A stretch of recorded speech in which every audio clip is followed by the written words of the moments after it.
Өвлийн спортыг хөгжүүлэх зорилгоор дархам цом мөсний загасчлалын спорт тэмцээнийг төшөглөн өнгөрсөн жил Бурхантын өвлийн наадмыг зохион байгуулсан. Тэгвэл 12 дахь жилдээ зохион байгуулагдахаар товлогдсон мөсний загасчлалын дархан цом 2026 тэмцээн 1-р сарын 24-25-ны өдрүүдэд Дархан хотод болно. Дарханы загасчлалын спортын холбоо аймгийн задаргын тамийн газар хамтран зохион байгуулж тэмцээн нь Дархан хотын брэнд арга хэмжээ гэдгээрээ онцлогтой байна. 12 дахь жилдээ зохион байгуулж байгаа Дархан цом тэмцээн маань бол бүр яамны ивент арга хэмжээгээр бүртгэгдсэн байдаг. За энэ тэмцээн маань өөрөө Дархан уул аймагт жил болго уламжлалгаж өвлийн үйлдвэрлэлийн нээлт байгаар зохион байгуулагддаг. За энэ удаагийн тэмцээнд өмнөх бүрэлдэхүүнээрээ өмнөх дөрвөөрээ болох өгөөд нэг баг 3 хүнээс бүрэлдэнэ.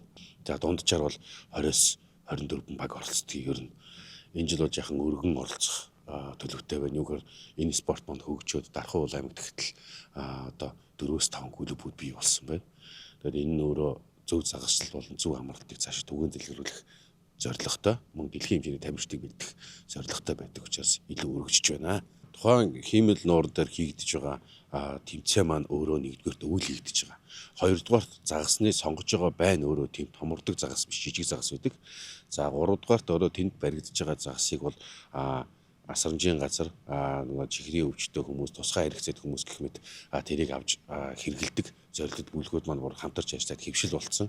Тэмцээн болохоор энэ удаагийн загасыг бид нар галтгоонд ашиглаж яач юм уу эдгээр өвчнөдөө хэрэглэх гэж байгаа маа гэдэг ингээд бүр авдаг системтэй болоод энэ маань бүр тогтчихсон. Дэлхийн жишгэн ч өөрөө тийм байдаг. Юу гэхээр зэрэг энэ өржүүлгийн боловч тусгай хиймэл нууран дээр хийгдээ тэндээс авч ашиглах зорилттойгоор байдаг. Өнгөрсөн жил нөөцийн судалгааг хийлгэсэн. За Дархан аймгийн нөөцийн судалгааг бол энэ нуурын загасны даац бол угаасаа хэтэрсэн байна гэсэн үнэлгээ гарсан учраас аливаа байгалийн эрсдэл байхгүй байгаа. Мөн энэ тэмцээний хүрээнд зөвшөөрлийг бол тусгай зөвшөөрлийг авч ашигладаг.